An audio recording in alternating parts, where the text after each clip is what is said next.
Lungs are like sponges. They absorb air. But some people use their lungs to suck up cigarette smoke.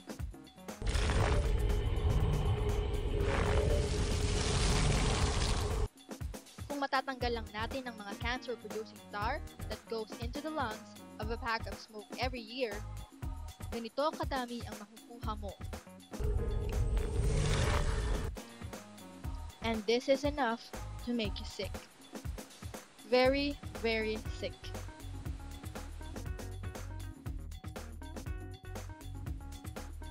Lung cancer o cancer sa baga. Ang mga baga ay ang mga organo na tumutulong sa ating paghinga. Tumutulong ang mga ito sa pagbibigay ng oxygen sa lahat ng mga selula sa ating katawan. Ang mga selula ng cancer ay di pangkaraniwang mga selula. Mas mabilis na tumutubo at nahahati ang mga selula ng cancer kaysa sa malulusog na mga selula. Ang cancer sa baga ay nangyayari kapag ang mga selula sa baga ay nag-iiba at nagiging di pangkaraniwan. Ang mga selula ng cancer sa baga ay maaari maglakbay sa pamamagitan ng dugo o sistemang limpatika, papunta sa ibang lugar o organo ng katawan. At ang tawag dito ay metastasis. Narito ang mga sanhi ng mga panganib. Mas maaari kang magkaroon ng cancer sa baga kung ikaw ay naninigarilyo, nakalalanghap ng usok ng ibang tao, nadiid sa asbestos, radon gas, o maraming polusyon ng hangin, at kung mayroon kang kapamilya na nagkaroon na ng cancer sa baga. Ang maagang yugto ng cancer sa baga ay karaniwang walang mga palatandaan.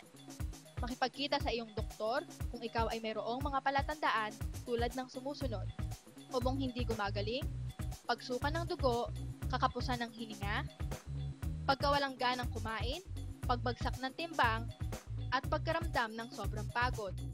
Tinanong namin ang ilang mga tao kung ano ang pagkakaintindi nila sa lung cancer.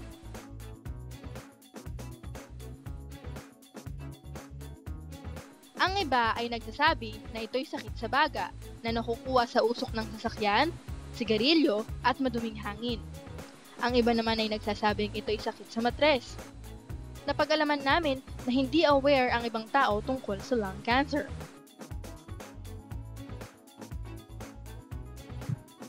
Do you know? You don't have to be a smoker to get a lung cancer. Know the symptoms and know your body.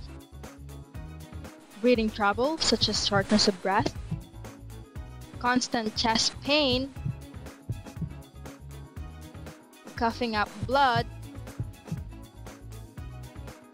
a hoarse voice,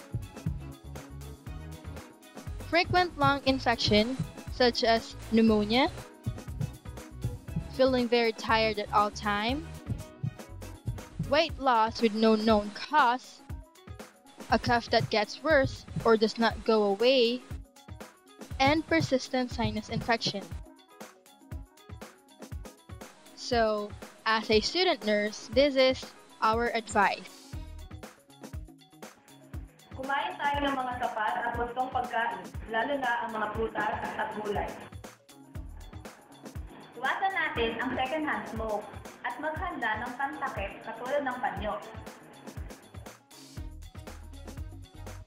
Kung nakakaramdam ka ng sobrang pamamayat, matagal na pag-uubo at pamamaos, kumonsulta agad sa doktor. Iwasang ma-stress. Uminom ng vitamins para hindi mo ba ang iyong resistensya. Kapag hinubo at may dugo ang plema mo, kumonsulta agad sa doktor. Maaaring sintomas ito ng isang sakit sa baga o lung cancer. Ang lung cancer ay maaari nating mamana, pero nasa sarili natin kung paano pangangalagaan ng ating katawan. Tandaan, iwasan natin ang paninigarilyo. Government warning, smoking kills.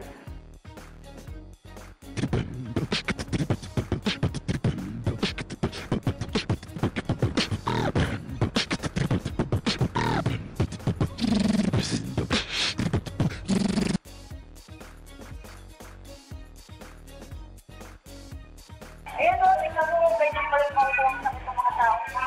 Manigarilyo mo nga, grabe. Oo, wala na mo. Ay, sakto-sakto, 50 sakto, sir.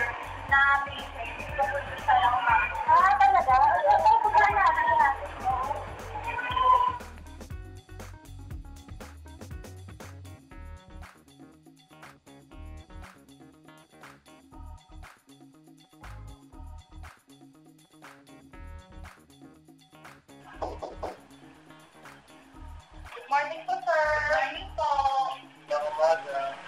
Kami po yung student nurse na, sir. Ako po si Rita. Ako po si Carla. Ang taga-professor din po kami.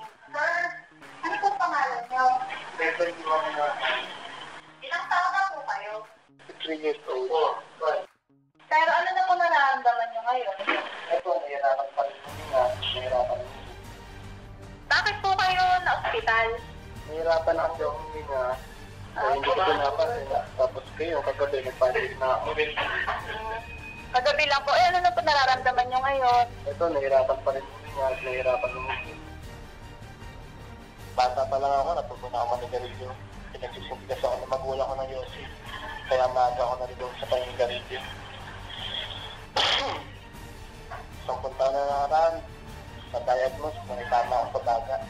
May TB daw ako. Pero binaliwala ko yun. Tuloy pa rin mas panigarilyo. Kasi jeepney driver ako. Hindi ako nakakain. Ayun lang, naging palipas na oras ko. Para sa mga kabataan, huwag na lang kayo mag-Yossi. Kahit lang makakuha nyo dyan. Tigil nyo na yan, huwag nyo na subukan.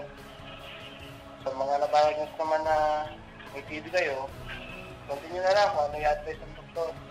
Para di na kayo magaya sa akin. Mahirap eh. Lalo na may pamilya kayo.